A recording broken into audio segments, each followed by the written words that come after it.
Well,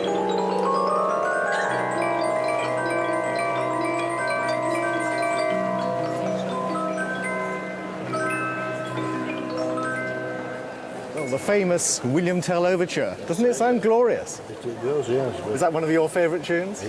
It's the one we play most often, yes. Now, these were originally made to go into public places like railway stations and pubs, but this is in fantastic condition. Where did it come from? Well, it was actually left to my father by his uncle, his great uncle, who was a watch and clock maker. Had a watch and clock shop actually at Farnley, which is about 5 miles down the road. Right. And we know who made it because right along the top there it says Symphonion, Right. one of the most famous makers in Leipzig, in Germany, in the late 19th and early 20th century. And it was these disc musical boxes that really took over from the, I don't know if you've ever seen the cylinder musical boxes, Yes, yeah. that could play 6 or 8 tunes. Well, the great thing about the Symphonium and the polyphons was that they could play endless tunes because you could buy more and more records. But they worked off a different principle. Let's just have a look inside. If we just take the disc out of the box, you'll see at the back of this metal disc all these indentations. Yes. And how it actually works is that they make contact with what are called star wheels, all these wheels here, which then pluck the comb and produce the sound. Yes. But quite a complicated mechanism, quite difficult to actually punch this on a machine in order to get the tune to play absolutely perfectly. Yes. Okay, we'll just put it back in now. I understood that Great Uncle William took this as part of a debt Right. sometime in the 20s. Well, not a bad thing to actually take as a debt, because something like this now is very, very desirable. And there are collectors both here in the UK and especially in Japan. The Japanese really like these mechanical musical instruments. And at auction, one in this condition would fetch between £4,000 and £6,000. Oh, very So good. The Cry of Love by Jimi Hendrix, as you know, if it was an album, because on this side it's Jimi Hendrix. And so I see on this side it is the very best of Bert Camford, which is very strange. Yes. And I don't know whether you know that the actual album of Jimi Hendrix, Cry of Love, in a pressed red record, there are only 2 in the world. And I'm just going to sort of let you down slightly lightly in that if it had been the red one of both Hendrix, we'd be talking about over £1,000. Right. The fact that you only have one side Hendrix, the other side Bert Camford, we're talking about between £500 and £700 at auction. Right. And it's unheard of. I mean, No. as far as I know, it's the only one, unique. Yes. Today, we're lending an ear to a man whose special subject is rare acoustic guitars, Paul Brett. Hiya. Hello, Michael. Nice How to are see you. You too. So, how many pieces have you got altogether? About 150. Wow. So this is just a tiny selection. It's a smattering, yeah. What was the one you were playing? That's a 1926 Gibson L1, as played by the great Robert Johnson. And you started collecting on the road, did Yeah, you? very much so in the early 60s. I was touring with a lot of bands all over the world, so obviously we're picking up quite a lot in America, and some of them in very bad condition as well, coming being restored. But over the years, the scarcity and the collectability of these particular guitars have grown in stature with the advent of the blues and people like Eric Clapton saying that Johnson was the greatest blues player ever. It's just kind of legends are built up around them, so yeah. What's the oldest piece you've got here, the oldest guitar? 1905 Stella, made by Oscar Schmidt. He was an immigrant to America, set up a company over there, and probably one of the most sought-after guitar makers now in the world. What do you look for in a guitar? Well, I look for the sound mainly, but also the history and the music of the people that played them. I mean, this one, for example, this one here was, I'll bring it off, that came in with a massive hole in the side. Because the old blues players, they cost a couple of dollars when they came out. They'd buy them, go out on a Friday and Saturday night and play for their supper, and then probably put them over someone's head and buy them again on, the next week. But this had a massive hole in it, and it was invisible mending by John Joyce. But, you'd never know there was anything wrong with it. What's the loudest one you've got? The loudest one, it's a Stella Westbrook, 1930s. It's supposed to have been owned by Blind Willie McTell, who was one of the greatest 12-string players alongside Leadbelly, of course. Now there's a story. Leadbelly, he was a character, wasn't he? He was. I think he was a very lucky man as well, because he was serving life sentence for murder, and the prison governor took pity on him and decided to manage him.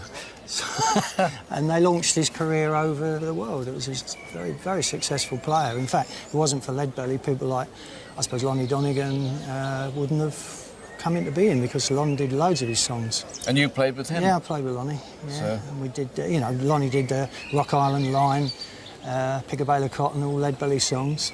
Give us a burst. OK, let's see what we can do.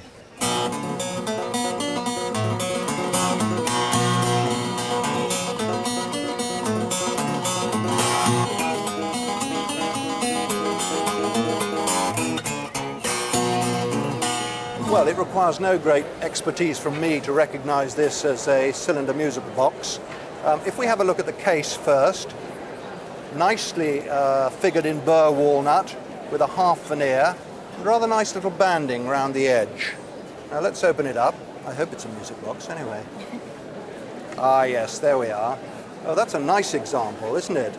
How did it come into your possession? Well, it was in my grandparents' home. Yes. Which I remember as a child. Right. And we had to stand on stools to operate it. Because it was quite high up. Yes, because it was quite high up. And so Oh, I look. remember it from a And I noticed that it's got 12 different tunes, which is quite unusual because a lot of them have 6 or 8 or 10. Oh, right. 12 is a very good number. Right. Right. Now, is it wound up? Because I noticed that the levers are correctly positioned, but it's not going. Is there a special way of starting it? Yes, I don't know whether this is the proper way, but Oh, right. Now, that's a fairly original way of starting it. And then you flick the cylinder round, do you? Yes, there we are. There we are, playing with the bells.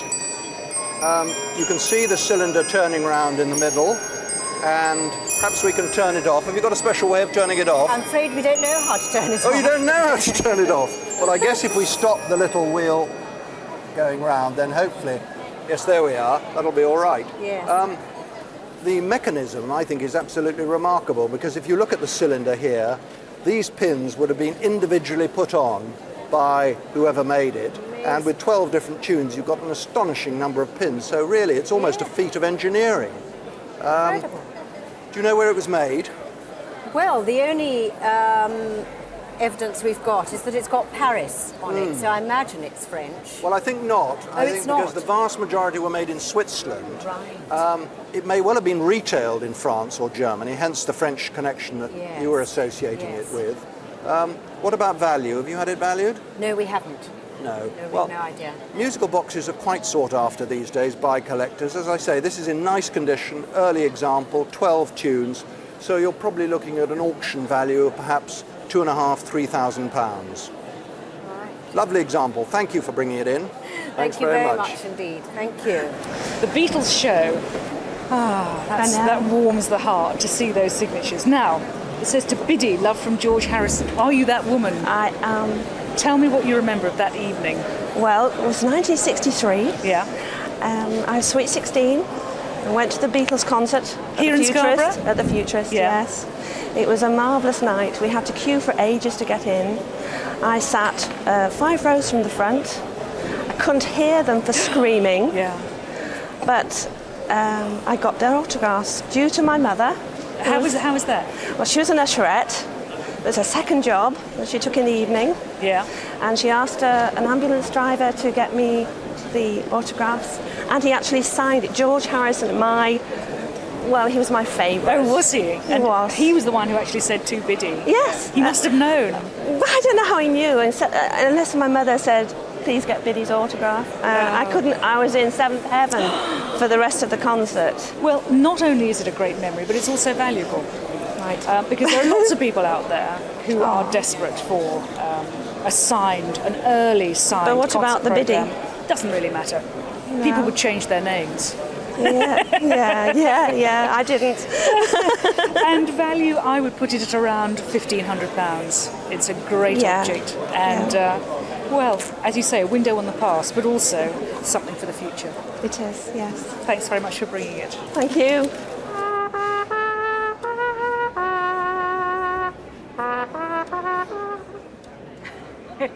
Very good. Yeah. Well, that just proves that it's got a good tone. Yeah, yes. And what we're looking at is a cornopian. Oh, yes. Because at the date that this was made, that is between about 1830 and 1860, they weren't called cornets, they were called cornopians. I know very little about it, actually. Only that it's possibly, or most likely, been handed down through the family and possibly played years and years ago by my wife's grandfather in a Salvation Army band. Oh, it really was in a Salvation Army band. Yes, oh, yes. very good. Yes. Firstly, it's very attractive. I love all this sort of curly cues around here. Yes. And the next thing is you look a bit closer and you say, hey, there's something a bit dodgy with the valves. The invention of valves to get the notes only came in the 1820s. And in 1838, a man called Shaw invented this particular his system, which must have worked very well because, although finally it's died out now, it was actually used for many, many years. Now, have you played both types? Played both types, yes. And what do you, what's the difference? How do you find this? Well, this is a much slower movement than the piston movement, the valve movement now. Right. Much slower. That's interesting. Yes, so probably that then decided the future of the Shaw system. There's something that I love about it, which is that you haven't cleaned it. No, I was going to ask you about that, actually. I mean, there are two schools of thought there, and particularly with an instrument that's used perhaps in public performances, people like to think that, a brass wind should be shiny and clean. But, that's right, yes. but to me, I know I bang on about this all the time. Something that's old, I think, should look it, and it's got this wonderful patina through here, this golden colouring, right, which lightens the grey, and I think it's wonderful to see. Here we have the maker, Kohler, of Henrietta Street. Here it is again, in London. Obviously of German extraction. The instrument itself is a rarity, and cornopians are very desirable. If one was talking about auction value today, we'd be thinking about perhaps between £1,000 and £1,500. Really? Yeah. Yes, it's quite a surprise. Had you had its case, that might have pushed it over £2,000. Would it really? Yes. So that does make an enormous difference. But as it is, it's a wonderful instrument. Yeah, it is. And go on using it. What an extravagant box in these magnificent settings. And if we open the lid, it gets even better inside. Now, we're looking at a serious bit of musical box kit, in that it's a box, tells us here who it's made by, perhaps one of the best known names of musical box manufacturer, Nicole Frere of Geneva. But tell me, I mean, I love these boxes simply because I think of myself as a bit of a mechanical nut. But why do you love them?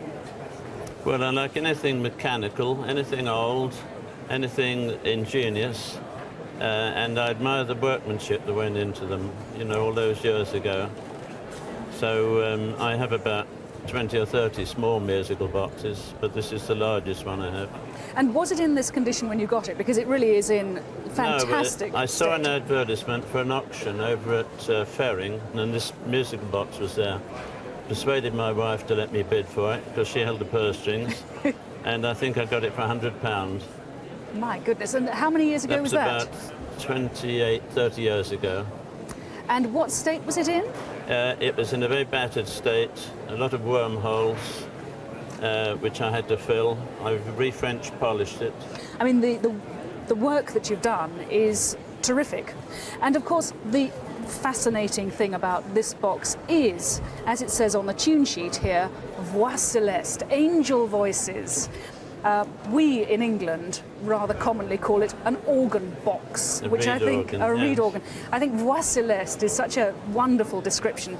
These pins in the centre operate a different row of teeth, and they are directly linked to a little reed organ. Yes, that's right. And it gives this wonderful sound. Now, you bought it for £100. Yes, I can remember. I thought that was a lot of money in those days. It was a lot of money, and it's still worth a lot of money. Today, I would have said a box like this would be in the region of perhaps £2,000. Right. Great. And I want to give myself the treat now of listening to it.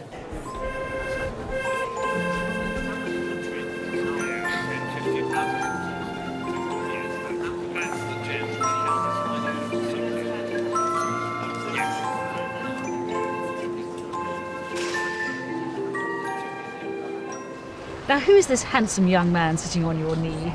Well, he's called Musin' Teddy. And is he amusing? He is. Let's see what he can do to amuse us.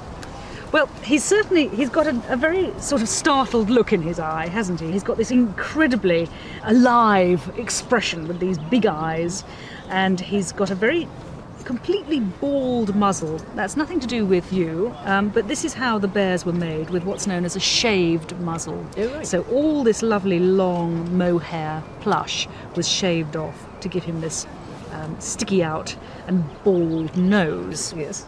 Now, you mentioned that he was yours. Yes. Are you going to date yourself and tell me when you... Isn't it rotten?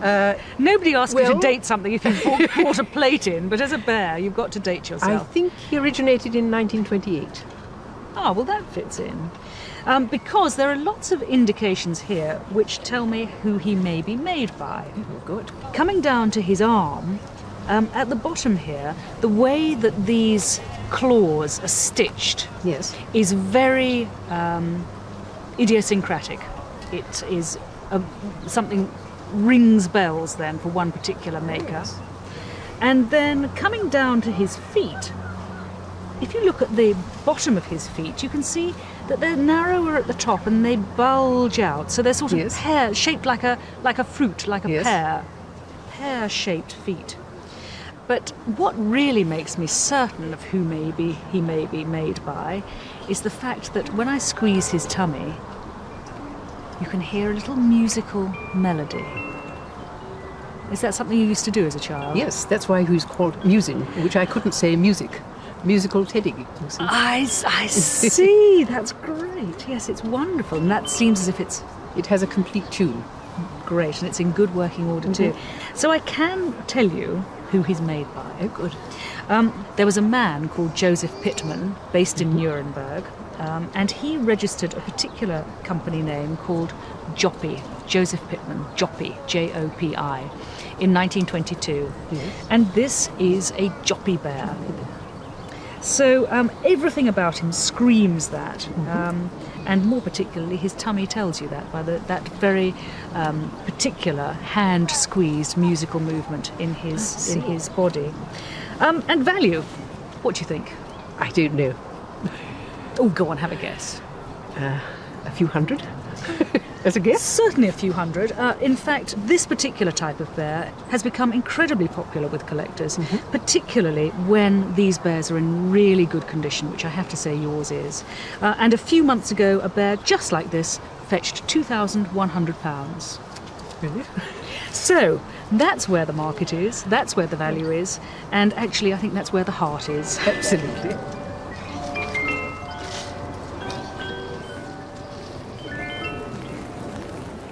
We built our house to accommodate this gong. Oh, wonderful. What a nice wasn't idea. Very pleased. That's fantastic. Where did it come from? My husband's great uncle was born in 1870 in Aberdeen, and at the age of 21 he went out to China and joined the Hong Kong and Shanghai Bank. Really? And stayed there for 35 years, but had served in different parts of China, and he must have bought this somewhere on his travels. It's probably a temple bell. Right. There is a bit of an inscription running around here, but unfortunately it's Chinese, which I don't read. Not that I read Japanese very well, but all I can make out are the last 3 characters here, which say 83rd year. So it's possibly something to do with a dedication to a temple or something like that. Right. Have you any knowledge at all? Some Chinese academic friends who've been to our house have found these characters difficult to read. But one thing they do say is that there's some sort of a reference to a lunar calendar or some sort of thing like that. That's exactly right. It works on a different system. By the look of the calligraphy, to me, it's not actually terribly old. I think it's probably late last century, something like that. In which case, the stand is near contemporary. Right. This is wood with lacquer over the top. Do you know what lacquer is? I do, yes. Go on, you tell me. Well, they paint layers of paint and some sort of gluing material on in layer upon layer upon layer, I understand. Do you know where the lacquer comes from itself? It's from a plant, isn't it? It is. It's from a species of rus. Oh, is it? Yes, and it's actually when it comes out, it's deadly poisonous. Right. They have to process it. And then they, as you say, build up layer upon layer, and it produces this wonderful glossy finish, which is impervious to liquids, to alcohol, to heat and cold. It's the most wonderful material. It's such a wonderful piece of interior decoration that I think we're probably looking at £2,500 to £3,500 for that. Goodness me. Can I give it a whack?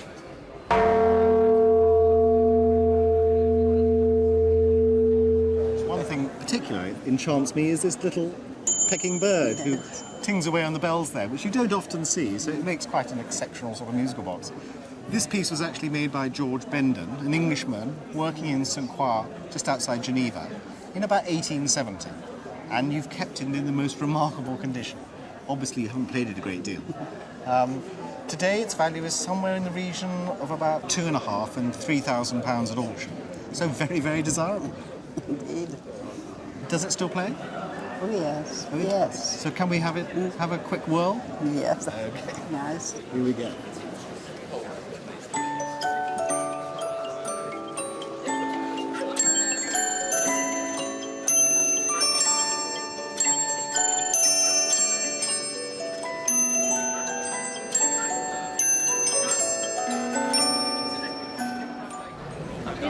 It's the first album that the Beatles made, which is, rare in its own right, but that is fantastic, because unlike most of the signatures that I see, these are actually right.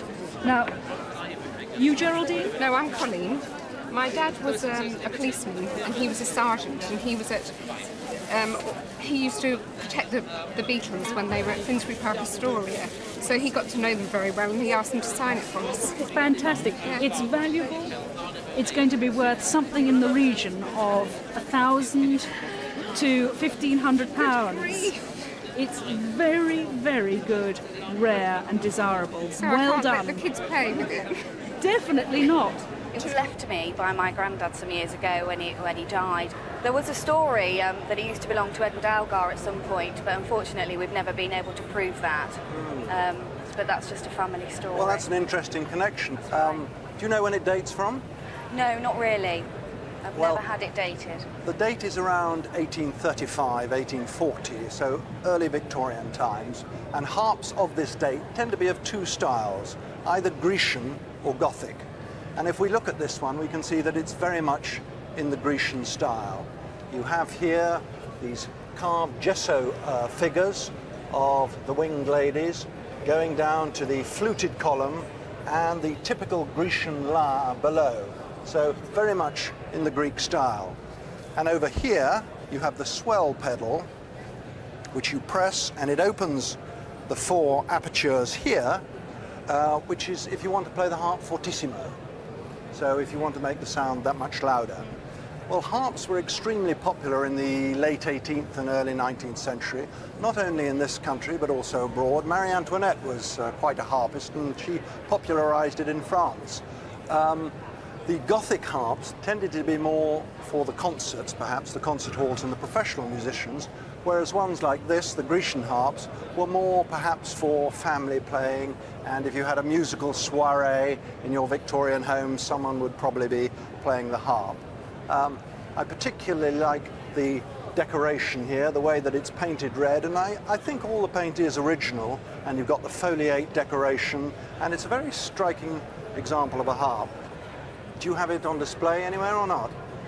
We keep it in the dining room where it's nice and cool and out of the direct light, really. Have you ever thought about having it restored or not? It's something that we thought about, but my granddad used to say that he'd had somebody round to look at it, and they said that it couldn't be restrung because it wouldn't be able to cope. I think that's right. I think it would be very difficult to restring it properly, and I think it should be enjoyed as a decorative object rather than a musical instrument per se. What about value? I have no idea. Well, I would expect it to fetch in the region of perhaps £1,500 at auction.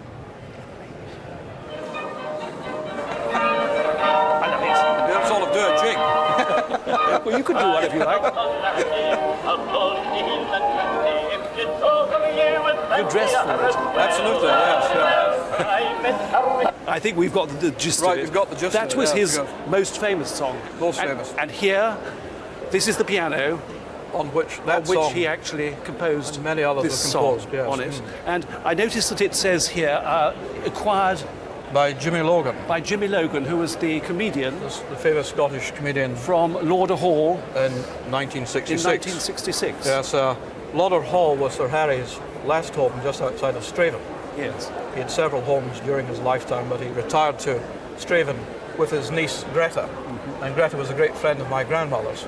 And of course that and the fact that my grandfather often used to sing "Keep Right On to the End of the Road" in the car when I was 6 or 7 years old gave me an initial interest in Lauder. Now I see you've got a couple of photographs of the old man himself, or at least him in old age. Yes, here. This was at Lauder Hall, and these were actually items that were in Lauder Hall and sold from his estate. Right. What I noticed was in the collection, yes, you've got books and all sorts, but you haven't got a stick. Ah, what yes. about a wobbly stick? Well, you know, funny you should mention that. Last year I was at an auction in Edinburgh, and there was a stick, and it got to about £1,500, and I bid one more time, and then I thought, well, you know, there is this bush, and it's called the Lauder bush. And being a Scotsman, I thought I would just grow one rather than buy one. Oh, very Scottish of you. I think that's absolutely splendid.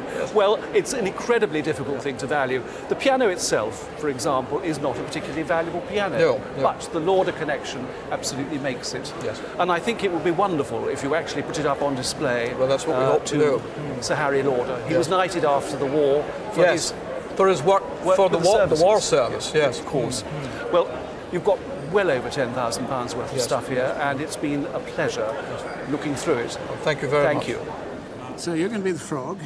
Well, if I must. Yeah. These are musical blocks, Australian musical blocks. That's right. To teach children the alphabet and how to play a tune, right? That's it. In yes. Australian? Of course. Okay, yes, I'll be the nowhere frog. else. Frog. Are you ready to go? And the crocodile. Let me Where's the remember cat? where the cat. The cat's in there. That's Yeah. it. You ready? And we're going to want the goat as well. You got the which goat? is there. Goat. And the elephant, which is by your Okay. left. Okay, off Right, you we're go. off then. Here we go, gather, ring, nuts, frog, in May, so early. Cow. Cow in dog. The morning. Oh, beautiful. They're great. Must be made in the war under wartime restrictions. That's Where right. do you get this fantastic set from? Oh, my sister picked it up from the catalogue of the dealer in the specialist old children's books. And it appeared as a one-off. And being a bit batty about Australia, she couldn't resist it. Mad about Australia and children's books. Well, it's that's all right. very relevant, isn't it? And there it is. It's Fantastic a way of learning thing. the alphabet. I love it. I think, Never seen anything like it before. I think it's worth £150. Do you? Yeah. Amazing thing, isn't it? Marvellous, absolutely marvellous. How long have you had him for? I've had him for about 20 years. Has he always behaved quite well? No, well, it wasn't in very good condition when I first had it, and it's been repaired and a bit refurbished. And then, at the last time I used it, I wound it up and broke the spring. So there he we had to have the new spring put in locally, which was very good. Oh, well, that seems to have done it very beautifully, I must say. I mean, it's undoubtedly Swiss, and this rather sort of florid palette for the enamelling is a signpost to that. Mm-hmm. And the reason that it is brightly coloured is because it's to attract an Oriental audience, really. It's almost certainly made for export to the Middle, if not the Far East. And it may date from... Well, I don't think this one's quite 1820. The fashion started in about 1820. Yes. And it went on because it was highly successful and highly amusing. I think this one's probably getting towards the end of the 19th century. But what did you feel like when you saw that for the first time? I was amazed. I just couldn't believe it, Couldn't really. believe it was true. Especially when all the wires come up through that tiny little pedestal Fantastic, to operate isn't it? all the beak and all the wings and everything moving. It's absolutely incredible in my view. And they tell me the bellows in there, of which there are numerous bellows, are made of mouse skin. Well, it could be mouse skin, a straight up one. Certainly chicken skin is the cliche for it. They are miracles, really. It's miracles, tiny miracles to keep at home in a strange way. You've got to envisage a society where there's no television, no motor cars. How wonderful. And no cinema. And so entertainment had to be found in very small, intimate ways. And nothing was more amazing, really, in the 19th century than to open this marvellous box. I suppose the swan on the lid is a bit of a sort of hint as to the contents, isn't it? I suppose, yes. And it's a curiously sort of childlike thing, perhaps. I don't know. I mean, it's something that would amaze a child. Do you show it to children at all? I have not, no. No, quite sensible. I want to sort of snatch at this bird. And they're hummingbirds' feathers. That's why they have such a... And kingfisher as well, perhaps. Yes. No, a marvellous thing, giving everybody great pleasure. And look how his head turns, his beak opens. Well, he's suddenly got tired. We all have. The chap's gone run down. I know, we all need our batteries winding up. Well, anyway, he's not going to close quite, so we'll probably have to leave him there and wind him up again. Brilliant thing. Yes. Did you have him valued at all ever? Not really, no. I've had one or two people look at it, just very interested to say what they thought, but no, not officially, let's say, no. What did they say? Come on, they had a go, didn't they? No, not really, no. The local chap valued it at about £4,000 a couple of years ago, but that's about all, really. Yes. I think £4,000 is quite enough. I mean, it's a right value. I would go along with that. Sometimes they can be very much more valuable when they're gold, and sometimes they're gem set. And if they're made for the Pasha of Egypt, they might be bigger and much more exciting. This is a very, very good example of a Swiss singing bird box. What a joy, honestly, you are lucky.